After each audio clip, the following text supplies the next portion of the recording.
안녕하십니까. 저는 일산에 살고 있는 50대 후반의 남성입니다. 사실 저는 유튜브도 잘 보지 않고 이런 곳이 있는 줄은 잘 몰랐는데 저희 딸아이가 알려줘서 얼마 전에야 알게 되었습니다. 바쁘게 사느라 이런 재미있는 곳이 있는 줄도 모르고 이제서야 접하게 되었네요. 이걸 가르쳐준 딸이 저더러 여기에 직접 사연을 보내보면 어떻겠냐 하더군요. 사실 저도 예전에는 라디오 사연들을 보내는 취미가 있었거든요. 그러고 보니 예전에는 라디오를 즐겨 듣는 제 아내를 위해 바쁜 와중에도 사연들을 자주 보내곤 했는데 언젠가부터 그럴 일이 없어져 버렸네요.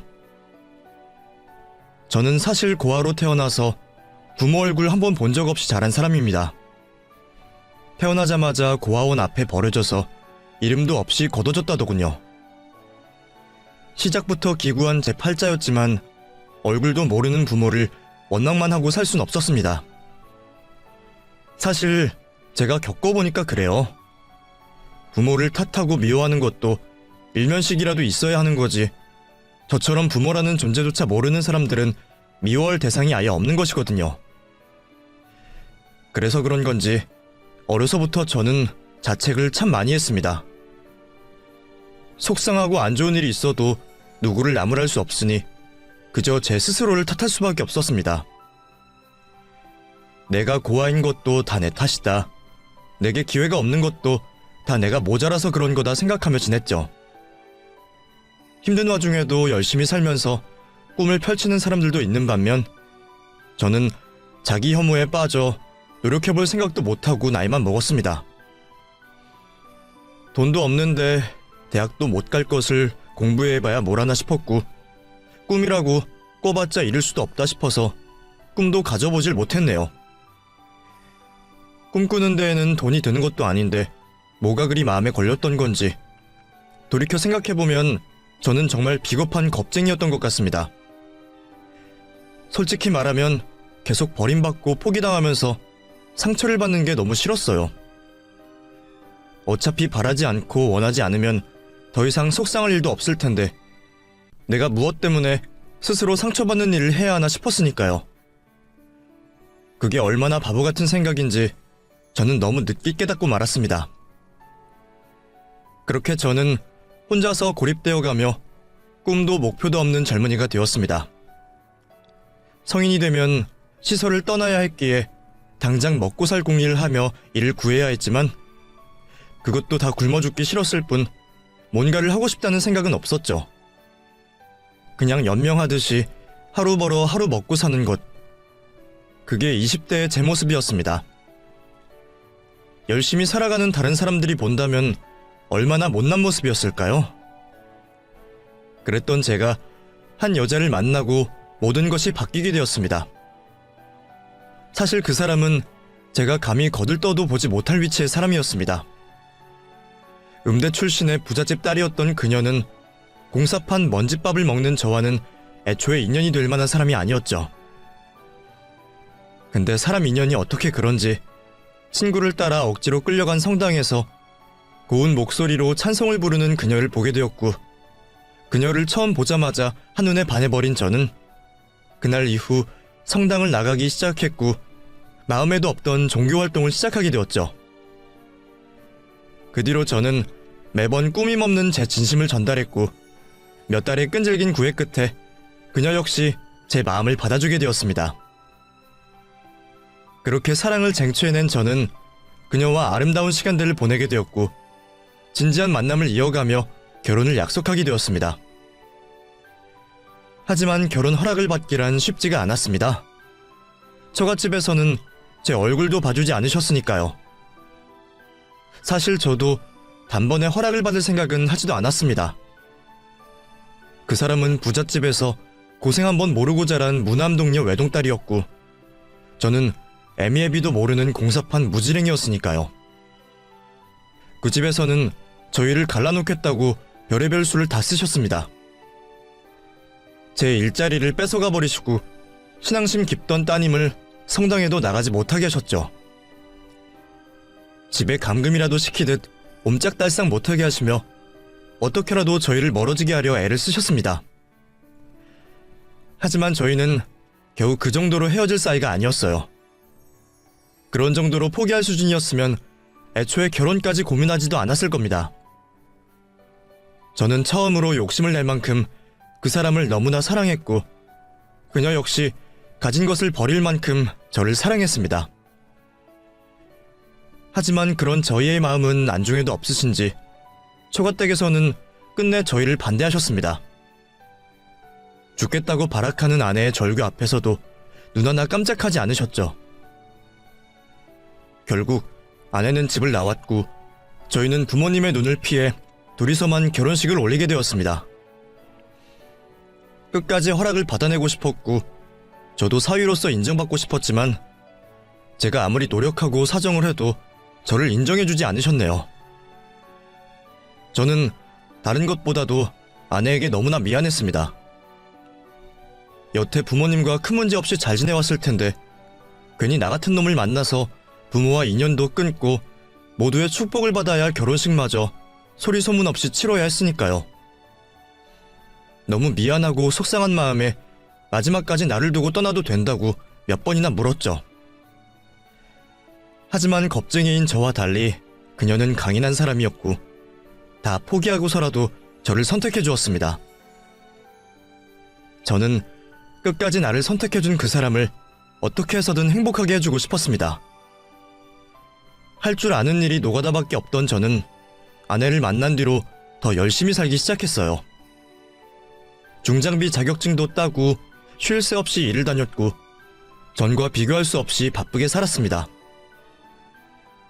하지만 제가 그렇게 열심히 벌어봤자 저는 아내가 누리던 것에 손톱만큼도 해줄 수가 없었습니다. 아내는 물질적인 것은 아무 상관이 없다며 그럴 필요 없다 말했지만 제가 마음속 깊이 느끼던 죄책감은 어쩔 수 없는 것이었습니다. 그래서 솔직한 심정으로는 나 혼자 고생했으면 싶었지만 아내는 사지 멀쩡해서 집에서 놀고 있겠냐며 학원이나 개인 레슨을 다니며 생활비를 벌기 시작했습니다. 그래도 참 행복했던 시절이었습니다. 콩 한쪽도 나누어 먹던 우리는 늘 서로에게 가진 것을 양보했고 서로에게 더 많은 마음을 표현하려 노력했죠. 제가 어쩌다 맛있는 것을 얻어 안 먹고 곱게 챙겨가면 별것도 아닌 그걸 받아들고 고맙다며 울던 사람이었습니다. 넉넉한 집에 살았을 때는 그런 건 발에 채워도 먹지 않았을 사람이 내가 자기를 생각해서 챙겨준 것이 그렇게 고맙다며 다른 건 바라지도 않던 사람이었습니다. 그 사람이 제게 얼마나 고마웠을지 모르겠지만 저는 언제나 항상 조금 더 고마웠습니다. 그리고 또 미안했죠. 그러던 와중에 저희에게 너무나 행복한 소식이 찾아왔습니다. 저희 두 사람 사이에 예쁜 딸이 생기게 된 것이었죠. 내가 아빠가 된다니 저는 더 이상 바랄 것이 없을 정도로 행복했고 아내와 저는 그 아이를 위해 뭐든지 하기로 약속했습니다. 아이가 생긴 이상 저도 무언가 대책이 필요하다 싶었습니다. 출산과 육아를 하려면 아내가 일을 그만둬야 할 것이고 그러면 저 혼자서 세 식구 넉넉히 살만할 정도로 벌어야 했으니까요. 게다가 애까지 생긴 와중에 새빵살이를 할 수도 없었죠. 제가 그런 고민을 하던 와중에 처가댁에서 연락이 왔습니다. 아내가 아이를 가졌다는 소식을 어찌 아시고 아내에게 저 몰래 연락을 해오셨더군요. 그래도 내심 손녀 소식에 마음이 돌아서진 않으실까 기대했는데 제가 너무 오만했습니다. 장인어른은 아내에게 아이를 위해 저와 헤어지고 집으로 돌아올 것을 당부하셨습니다. 저 같은 애비 밑에서 애가 제대로 자랄 수는 없다고 말입니다. 하지만 이번에도 아내는 저를 택해 주었습니다. 사실 아이의 앞날이 달린 일이라 더 고민이 많았을 텐데 아내는 아이에게 가장 중요한 것은 물질적 풍요가 아닌 부모의 사랑이라며 아이를 위해서라도 우리가 함께하는 게 맞다 말해주었습니다. 그 말에 용기를 얻은 저는 그 뒤로 작은 사업을 시작했습니다. 그동안 이래저래 돈벌궁리를 해보긴 했지만 남의 밑에서 일을 해서는 큰 돈을 벌 수가 없었습니다. 그렇다고 내 주제에 무슨 사업이냐 생각했었는데 결국 큰 돈을 만지려면 저도 큰 위험을 감수해야겠더군요. 그리고 제가 사업을 할 수 있도록 용기와 희망을 가지게 된 것은 모두 아내와 제 딸 덕분이었습니다. 공사 현장에서 일을 하다 보면 늘 안전장비가 아쉽곤 했는데 제 경험과 불편에서 착안하여 장비를 만들게 되었고 그게 제가 지금 하고 있는 사업의 모태가 되는 일이었네요.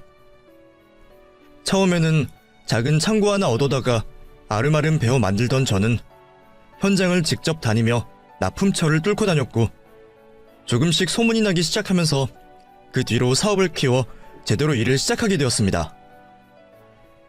덕분에 딸아이가 태어나고 몇 년 뒤에는 제대로 된 집으로 이사도 가고 아이를 위해 해줄 수 있는 것도 많아졌습니다. 가족들을 위해 사업을 열심히 키워가며 저도 드디어 제대로 가장 노릇한다는 얘기를 할 수 있게 되었고 이제서야 아내를 위해 뭐든 해줄 만한 여유가 생겼다 생각했습니다. 하지만 그땐 너무 늦었네요. 늘 제 옆에서 기다려줄 거라 생각했던 아내에게 병마가 찾아오고 말았습니다.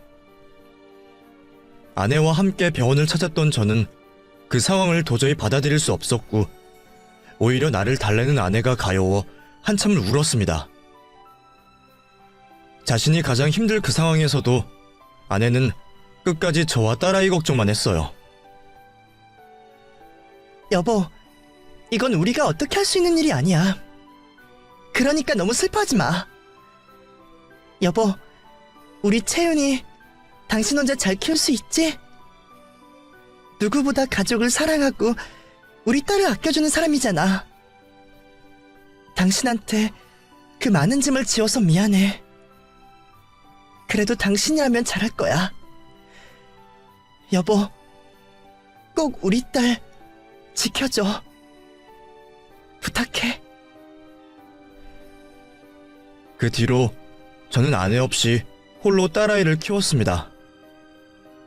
아내가 먼저 떠난 이후로는 엄마 아빠 두 명의 몫을 해야 했습니다. 많이 모자란 아빠였지만 저는 제가 해줄 수 있는 것은 무엇이든지 딸에게 해주고 싶었어요. 그렇게 저는 아내를 먼저 보낸 후회 속에 살면서 하나뿐인 딸은 어떻게든 고생시키지 않겠다 생각했습니다.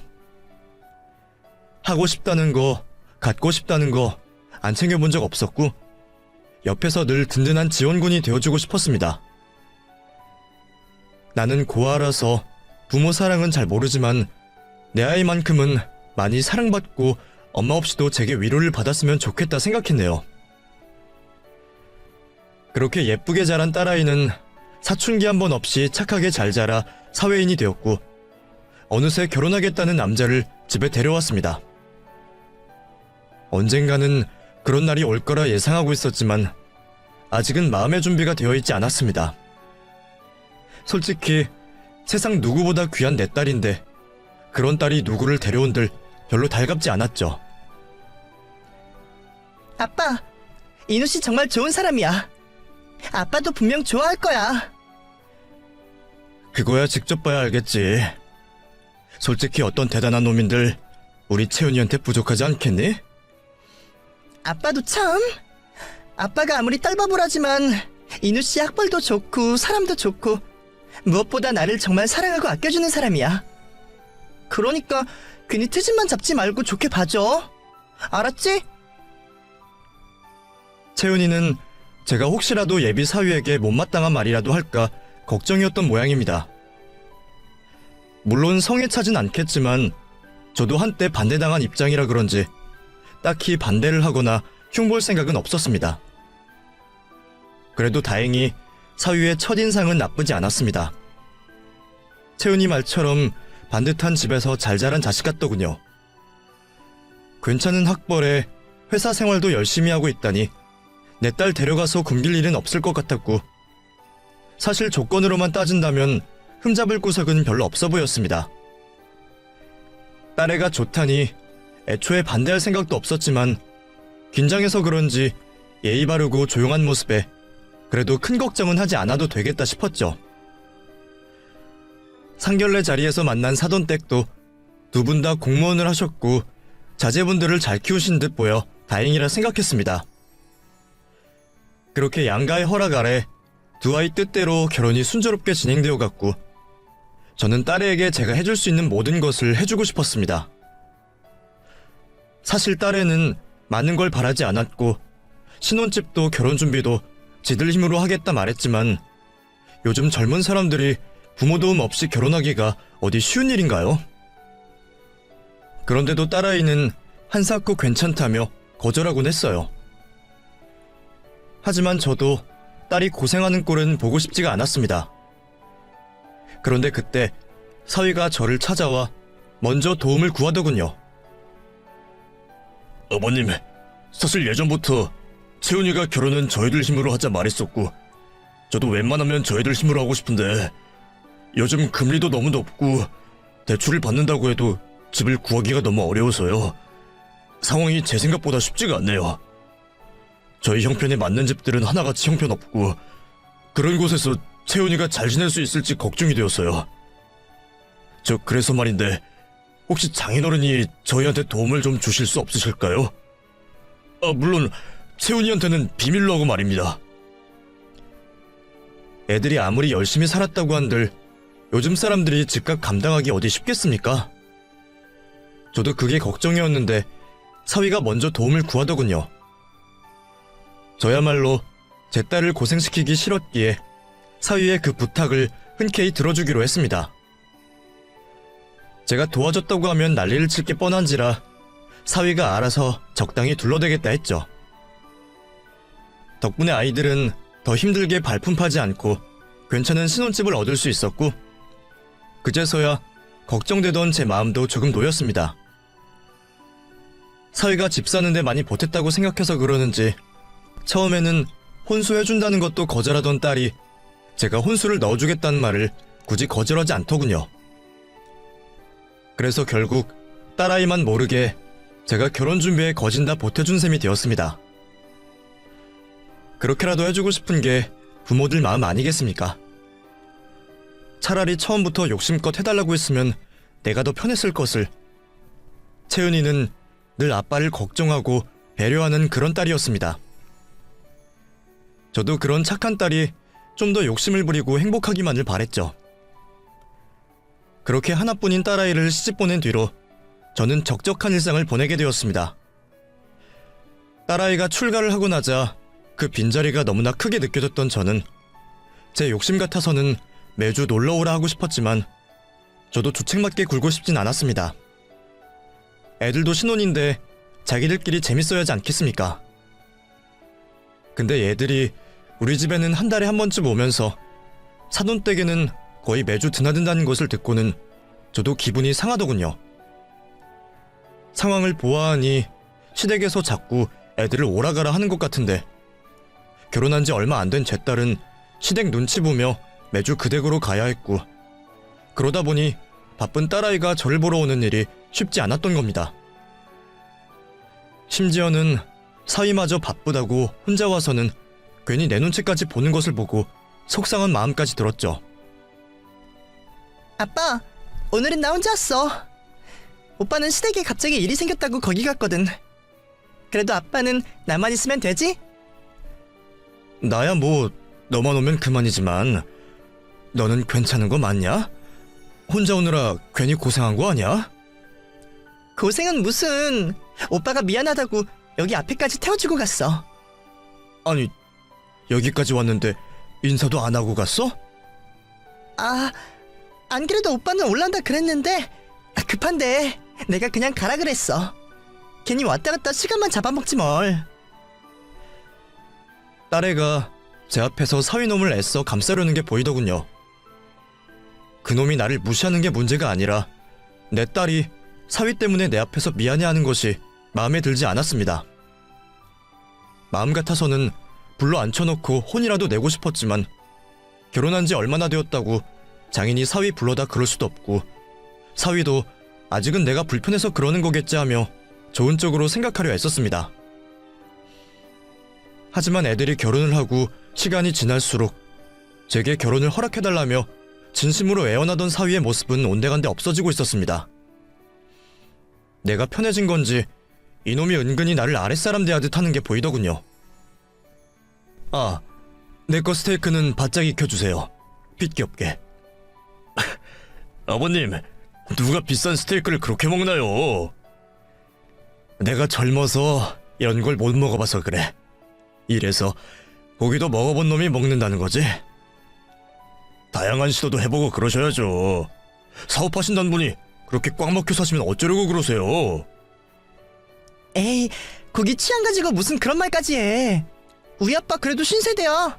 그치? 그래, 이서방 말도 맞고 우리 딸 말도 맞다. 장인이 고기를 태워 먹던 말던 사위가 그런 소리를 해도 되는 겁니까? 딸의 생일날이라 표를 내진 않았지만 그 뒤로도 사위는 제게 뒷말을 붙이는 날들이 많아졌습니다. 저희 아버지가 내년에 은퇴하시면 대학원을 들어가시려고 생각 중이세요. 그래서 저희가 첫 학기 등록금을 해드리려고 생각 중입니다. 그래? 그 대학원 학비가 많이 드는 거냐? 글쎄, 다 다르긴 한데 그렇게 비싸진 않아. 우리도 그냥 아버님 기분이라도 좋으시라고 해드리는 거지 뭐. 아마 장학금도 나온다고 하는 것 같던데? 사돈이 참 대단하시네. 늦은 나이에 공부하는 게 쉽지 않으실 텐데 장학금까지 생각하시고 말이야. 배움의 때가 어디 있나요? 사람이라면 무릇 죽을 때까지 항상 배우고 익혀야죠. 말 나온 김에 장인어른도 공부 좀 해보시면 어떠세요? 고등학교도 겨우 졸업하셨다고 하던데 요즘 세상에 사업하시는 분이 고졸인 건 좀 그렇지 않으세요? 글쎄, 나도 이것저것 공부는 했는데 학위를 딸 생각은 못 해봤네. 뭐 대학 졸업장 갖다 쓸 것도 없었고 말이야. 그래도 있으면 다 쓸 때가 있죠. 고졸이랑 대졸은 다르잖아요. 장인어른도 너무 안일하게 사지 마시고 방통대라도 생각해보세요. 안 그래도 요즘 체온이 없어서 적적하시다 하셨다면서요. 심심할 때 공부도 하시고 학위도 따시면 일석이조 아닙니까? 처음에는 나도 그렇게 생각 안 하려고 했는데 사위가 갈수록 저를 무시하는 게 느껴졌습니다. 내가 돈만 있지 배운 것 없고 고아라는 걸 의식하는 거겠죠. 그러면서 이놈이 내가 하는 일은 거저먹은 일이라 생각했는지 자꾸만 내 사업에 숟가락을 얹으려 하더군요. 그래, 자네 요즘 회사 생활은 어떠냐? 하기야, 직장 생활하면 다들 바쁘고 힘들겠지. 일이 항상 그렇죠 뭐. 근데 저희 사정이 남들이랑 같은가요? 어차피 채훈이야 임신하면 일 쉬게 할 거고 저는 여차하면 장인어른 밑에서 일 배우면 되죠. 자네가 우리 회사 일을? 글쎄다. 예? 설마 장인어른은 한 번도 생각 안 해보셨어요? 그럼 나중에 사업체 누구를 주시려고 그러세요? 채훈이야 그쪽으로는 아무것도 모르고 관심도 없잖아요. 글쎄, 우리 회사가 뭐 대단한 것도 아닌데 되물림을 해줄 생각도 없었고 내가 그만두면 회사도 새 주인 찾아야지. 아예 접을지도 모르겠고. 예? 아니, 그건 말도 안 되죠. 장인어른이 밑바닥부터 고생해서 키우신 회사인데 그런 걸 가족도 아닌 남들한테 그냥 내어준다는 말씀이세요? 아니, 사위가 없으면 몰라도 제가 있는데 뭐하러 그러세요? 그렇다고 자네가 이쪽 일을 아는 것도 아니고 어떻게 그러나? 에이, 어차피 사업이야 다 거기서 거긴데 장인어른이 하시는 일 저라고 못하겠어요? 사실 저는 미리 다 생각이 있었거든요. 솔직히 지금 장인어른 회사 꾸리시는 거 보면 너무 고여있잖아요. 이럴수록 젊은 인재가 나서서 변화하는 세상에 맞춰가야죠. 저는 장인어른이 부탁만 하시면 언제든 도와드릴 의향이 있으니까 언제라도 불러주십시오. 솔직히 사위가 남도 아니고 아들이나 마찬가지인데 당연히 저한테 물려주셔야 맞는 것 아니겠어요? 글쎄, 그렇다고 자네가 진짜 내 아들은 아니지 않나. 앞으로 괜히 그런 얘기 꺼내지 말고 하는 일이나 더 열심히 해. 헛바람 들어서 우리 딸 고생이나 시키지 말고. 제가 자식들에게 물려주려고 사업을 시작한 것도 아니고 딸이나 저는 그런 생각도 없었는데 사위가 왜 제 일에 말을 얻는지 참 기가 막혔습니다. 물론 딸아이가 속상할까봐 딸에게까지 말을 하진 않았지만 내가 사위 될 놈을 잘못 봤구나 싶어 슬슬 후회가 되기 시작했죠. 아쉬울 때야 누구나 절절하게 말할 수 있는 건데 그 모습이 꼭 예전의 내 모습같이 보여서 믿었던 모양입니다. 그래도 그 와중에 다행인 것은 딸아이와 사위의 사이는 나빠 보이지 않았다는 겁니다. 딸이 제게 매번 사위에게 선물 받았다며 자랑하는 것을 듣고 있으면 그래도 내 딸은 사랑받고 행복하구나 싶어 다행이었죠. 사위가 장인 무서운 줄 모르고 버릇없이 굴어도 지들끼리 좋고 내 딸만 사랑하고 아껴준다면 저는 그것보다 더한 것도 참을 수가 있었습니다. 내 면전에다가 욕을 해도 괜찮을 정도였죠. 그런데 어느 날 저는 너무 충격적인 모습을 보고야 말았습니다. 운전을 하다가 사위가 옆에 웬 여자를 태우고 다정하게 지나가는 모습을 보게 되었거든요. 멀어서 제대로 보진 못했지만 옆에 나란히 앉아서 웃고들 있는 것을 보니 그냥 흔한 사이처럼 보이진 않았습니다. 그 광경을 보고 너무 충격을 받은 저는 이 일을 어떻게 해야 하나 한참 고민을 하다가 결국 딸아이에게 얘기를 꺼낼 수밖에 없었습니다. 채윤아, 이서방이랑 너랑 무슨 일 있냐? 사이 좋아? 무슨 일이야? 왜? 신혼인데 설마 싸우기라도 했을까봐? 그게 아니라 내가 얼마 전에 이서방이 옆에 웬 여자를 태우고 가는 걸 봤는데 말이다. 그냥 아는 사이는 같지 않고 너무 다정해 보이는 것이 둘 사이가 영 심상치 않아 보이던데 이거 괜찮은 거 맞냐? 저는 혹시 몰라 찍어둔 사진까지 딸에게 보여주었습니다. 아, 이 사람 나도 아는 사람이야. 오빠 회사 동료거든. 둘이 입사 동기라서 워낙 친하고 그건 아마 일 때문에 같이 차 타고 가는 걸 거야. 아니, 아무리 친한 회사 동료라고 그래도 결혼까지 한 놈이 다른 여자 앞에서 이렇게 실실 웃냐? 아빠, 남녀간에도 친구할 수 있지 왜 그래? 하여간에 이놈, 결혼 전에는 나나 너한테 깍듯하게 할 것처럼 하더니 요즘 하는 짓을 보면 내가 영 마음에 안 들어. 너한테 잘하는 것만 믿고 참아주고 있었더니 다른 여자 앞에서 눈웃음이나 실실 흘리고 말이야. 너만 괜찮으면 내가 이서방 만나서 혼 좀 내줄까? 아빠, 나 정말 괜찮아. 아빠야말로 오빠를 너무 나쁘게만 보지 마. 아빠가 오빠를 다 마음에 안 들어하는 건 알지만 그래도 자기 딴에는 잘하려고 노력하는 사람이야. 아빠가 사업 때문에 힘드실 거라고 얼마나 걱정을 하는데. 아니, 내가 언제 그놈을 나쁘게 봤다고 그래? 이것 봐. 지금도 사위한테 그놈이라 그러고 별것 아닌 일로 오빠 바람 피는 거라고 의심하고. 아빠가 오빠한테 믿음이 있거나 오빠를 좋게 봤으면 이런 의심도 안 했겠지. 솔직히 오빠가 아빠를 아직 많이 불편해하는 것 같아. 아빠가 너무 무섭다고 그러네. 그래서 나 혼자 갈 때도 많았고 일부러 두 사람만 있는 자리 안 만들려고 한 거야. 아빠, 오빠도 잘하려고 많이 노력하잖아. 그런 모습을 더 봐주고 제발 천천히 지켜봐 주세요. 나 잘 살게. 응? 그래, 그렇게 생각했다면 미안하다. 아빠도 니를 이간질하려는 생각은 아니었어. 딸아이가 오히려 사위를 감싸고 들며 이해해달라는 얘기를 들으니 나도 모르게 섭섭하기도 하고 또 내가 정말 딸의 말처럼 그동안 사위를 나쁘게만 본 건가 뒤돌아보게 되더군요. 사실 시어머니들도 가만히 있는 며느리 오해하고 나쁘게 보는 사람 많던데 장인이라고 사위한테 편견이 없으리란 법은 없지 않습니까? 그동안 사위가 했던 말들도 어쩌면 다 나를 진심으로 위하고 걱정하는 얘기라고 들을 수도 있는 건데 정말 내가 편견 때문에 사위를 오해했나 싶었습니다. 그 얘기를 친구한테 해줬더니 그 친구도 원래 팔은 안으로 굽는 법이라며 저를 이해하더군요. 네가 딸바보긴 했지만 그렇다고 그냥 차 같이 타고 가는 것 가지고 무슨 그런 의심을 하냐? 네가 요즘 애들을 너무 몰라서 그래. 요새는 직장 동료로 남자 여자 따로 없지. 그렇다고 뭐 스킨십을 하거나 한 것도 아니라며. 아니 근데 둘이 앞에 나란히 앉아서 너무 다정해 보였다니까. 아이고, 딸애도 별일 아니라 했다면서.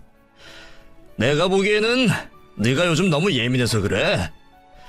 딸 시집 보내고 외롭다고 노래를 불렀잖냐. 예쁜 딸 뺏어간 놈이라 생각하니까 꼴비기가 싫었겠지. 잘 사는 애들 괜히 괴롭히지 말고 이참에 나랑 여행이나 같이 가자. 너도 이제 자식 없이 사는 연습도 해봐야지. 친구는 제가 너무 예민해서 그런 거라며 여행도 다니고 하면서 애들한테 관심을 끊으라 하더군요. 사실 딸이 결혼하기 전에는 둘이 같이 여행도 자주 다니고 그랬는데 결혼한 뒤에는 저도 꼼짝없이 집에만 있긴 했더군요. 솔직히 딸이랑 다니는 게 재미있지 친구놈이랑 가는 게 뭐가 재미있을까 싶었지만 나도 이제 정말 홀로 서기를 해야 하기에 마지못해 여행을 따라 나서기로 했습니다. 그렇게 저는 오랜만에 친구와 제주도 여행을 계획하게 되었고 오랜만에 여행이라 저도 조금 설레이는 마음에 일찌감치 비행기에 타 있었습니다. 곧이어 승객들이 줄지어 탑승을 하며 저는 곧 비행기가 이륙하기만을 기다렸습니다. 여기저기 다들 가족과 커플들끼리 온 것이 보여서 그런지 저도 제 아내와 딸 생각이 많이 났습니다. 결혼하고도 예전처럼 같이 시간을 보내면 좋으련만 장인한테 딱딱하게 구는 사위놈 때문에 그럴 겨를도 없었네요. 갑자기 사위 생각을 해서 그런지 내 뒷자리에 앉은 남자가 우리 사위처럼 보이는 겁니다. 이 시간에 사위가 제주도행 비행기에 있을 리도 없고 잘못 봤다 싶어 고개를 돌리려는데 옆에 여자도 눈에 익더군요. 다시 쳐다보니 분명 사위가 맞았습니다. 그리고 그 옆에 여자는 내 딸이 아닌 회사 동료라던 그 여자였습니다. 둘이서 커플티까지 맞춰 입고 여보 자기 하면서 알콩달콩하는 모습을 보니 어이가 없더군요. 둘이서 뽀뽀하고 귓속말하고 그 난리를 피우느라 저를 알아보지도 못하는 걸 보니 기가 막혔습니다. 이서방, 자네가 우리 딸 놔두고 어딜 가나? 그제서야 제 얼굴을 쳐다본 사위는 얼굴이 하얗게 질리더니 비행기에서 뛰어내리려 했습니다. 아직 탑승이 끝나지 않아 게이트가 열려있더군요. 역시나 캥기는 놈은 제 발을 저리기 마련인지 사위는 저를 보지도 않고 도망쳤습니다. 젊은 놈이 지가 뛰면 내가 헥헥거리다 지쳐서 나가 떨어질 줄 알았는지 빠르지도 않은 걸음으로 나 살려라 도망을 가더군요. 하지만 제가 누구입니까?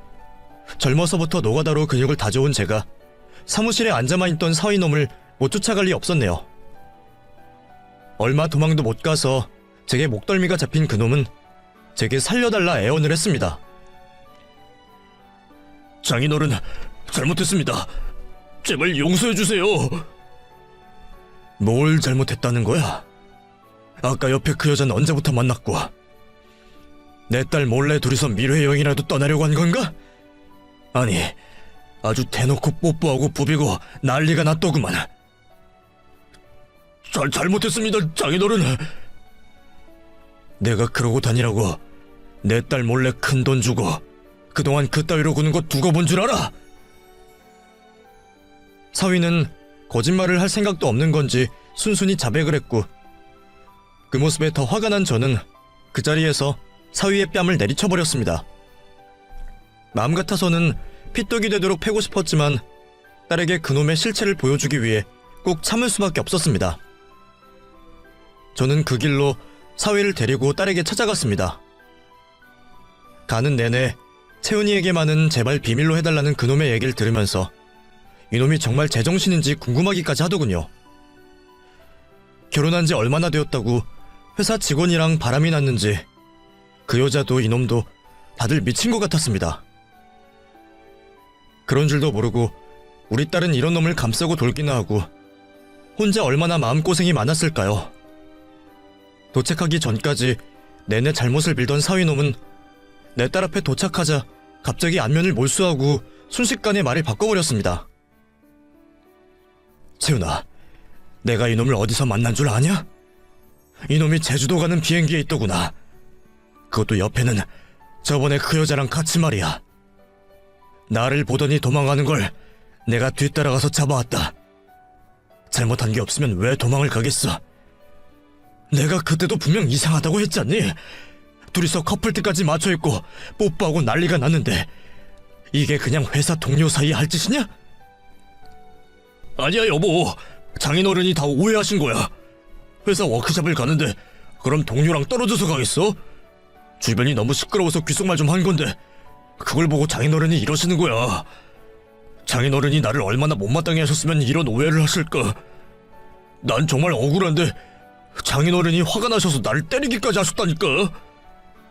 아니 이놈이 아까는 집으로 다 실토해놓고. 아빠 또 그랬어? 오빠가 뭐라는 걸 봤다고? 채윤아, 이번에는 진짜라니까. 아빠 너와 난이다. 바로 뒷자리에서 그런 걸 설마 내가 잘못 봤겠니? 아빠, 우리 부부 일은 걱정하지 말라고 했잖아. 근데 왜 아빠가 나서? 저는 또 사위를 감싸는 딸을 보며 큰 충격을 받았습니다. 이번에는 정말 확실한데도 딸아이는 여전히 사위를 믿고 있는 듯 했죠. 이놈이 평소에 내 딸한테 대체 무슨 얘기를 했길래 내가 지를 오해하고 음해한다 하는지 저는 미치고 팔짝들 노릇이었습니다. 그런데 사위 편을 드는 것 같던 딸아이가 갑자기 핸드폰을 꺼내더니 뭔가를 보여주더군요. 갑자기 왜 그러는가 들여다봤더니 그 안에는 사위와 그 여자의 외도 증거들이 들어있었습니다. 모텔 앞에서 찍힌 사진들과 차 안에서 키스하는 모습까지 누가 봐도 외도가 확실한 모습들이었죠. 아빠, 내일은 내가 알아서 할 텐데 왜 괜히 이렇게 고생을 해? 이딴 놈 정도는 나 혼자도 해결할 수 있어. 그리고 나 아빠한테 미안해서 그동안 말 못했단 말이야. 근데 아빠가 이렇게 다 알아버리면 나 아빠한테 창피하고 죄송해서 어떻게 해? 뭐? 그럼 채훈이 너는 그동안 이놈 일을 다 알고 있었던 거야? 나도 처음부터는 아니었어. 좀 이상하다 싶긴 했지만 이 인간이 워낙 거짓말을 잘해야 말이지. 매번 회사 동료라면서 나를 예민한 사람 취급해서 나도 도리가 없었거든. 근데 아빠가 나한테 말해주고 그 뒤로 쫓아다녔지. 그랬더니 이러고 다녔더라고. 여보, 그거 다 오해야. 내가 설명할 수 있어. 오해? 뭐가 오해야? 왜? 너는 회사 동료랑 키스하고 모텔 다닌다고 변명할 거니? 아니, 그게 아니라... 그래, 술김에 키스한 적은 있어. 근데 정말 딱 한 번이었고 모텔을 간 건 술 마시다가 잠시 술 좀 깨려고 들어간 거야. 당신 내가 취해서 들어온 거 싫어했잖아. 말도 안 되는 변명을 정성스레 하는 사위놈을 보니 갑자기 애잔한 생각이 들었습니다. 얼마나 멍청하면 도움도 안 될 그런 소리를 지 입으로 짓거릴까 싶어서 말이에요. 딸아이 표정을 보아하니 저와 같은 생각인 듯 싶었습니다. 처음에는 딸이 불쌍해서 그놈을 죽여버리고 싶었는데 차분하게 할 말을 하는 딸애를 보니 저도 덩달아 진정이 되더군요. 딸아이는 더 들을 생각도 없다며 그놈 입을 다물게 했고 준비해놨던 이혼 서류를 내밀며 미리 싸둔 짐을 들고 나왔습니다. 오늘도 네가 그년이랑 여행 가는 거 다 알고 있었어. 아니, 아무리 멍청해도 그렇지 바람난 여자랑 여행하는 놈이 가족 카드로 결제를 해? 내가 웃으면서 얘기하니까 성질도 없는 바보인 줄 알았어. 이혼 서류에 도장 찍어서 보내고 이 집에서 일주일 내로 네 짐 다 뺏어 나가. 집 팔기로 하고 부동산 내놨으니까. 뭐? 아니 아무리 그래도 공동명의 집을 왜 당신 마음대로 해? 지금 이 집이 얼마인 줄이나 알아? 여기 갖고만 있으면 더 오를 거라고. 올라봤자 거기 네 몫이 얼마나 되겠어. 어차피 여기 네 돈 들어간 건 얼마 없지 않니? 우리 아빠한테 돈 받아놓고 너는 시댁에서 해주셨다고 나한테 생색 엄청 냈지? 그러면서 우리 아빠한테는 한번 가자는 얘기도 안 하고 시댁만 끌고 다니고. 네가 바람핀 거 알기 전부터 그것 때문에 완전히 정 떨어졌어. 근데 분수도 모르는 놈이 바람까지 펴? 너 같은 놈을 만난 게 내 인생의 제일 큰 실수다. 딸아이는 그 길로 짐을 들고 저와 함께 집으로 돌아갔고 그제서야 제 앞에서 눈물을 보였습니다. 아가, 울지 마. 네가 잘못한 거 하나도 없어. 알아. 나도 내가 불쌍해서 우는 거 아니야. 아빠한테 너무 미안해서 우는 거야. 네가 나한테 미안할 게 뭐가 있어. 좋은 남자 만나서 행복하게 잘 사는 모습 보여주고 싶었는데 계속 못난 모습만 보였잖아. 근데 나도 정말 몰랐어. 연애 때는 얼마나 나한테 끔찍했다고. 아빠 같은 사람인 줄 알았는데 아니었어. 내가 왜 몰랐을까? 그런 내가 너무 바보 같고 죄스러워. 아니야. 네 잘못이 아니야. 채윤아, 사람 속은 누구도 다 알 수가 없는 거야. 게다가 처음부터 본색을 드러내는 놈이 어디 있겠니? 그래도 늦지 않게 알아서 다행이라 생각하자. 응? 제게 미안하다며 우는 아이를 보니 제 마음이 찢어질 것 같았습니다. 그게 어떻게 딸아이 잘못이겠나요? 잘못을 따지자면 바람난 그놈이 제일 나쁜 놈이고 그 다음은 같은 남자로서 그런 놈 본색 하나 못 밝힌 제가 크겠죠. 딸아이는 하루빨리 합의 이혼을 하고 싶어 했지만 그놈은 뭘 더 바라는 게 있는지 이제와 헤어지지 못하겠다며 고집을 부렸습니다.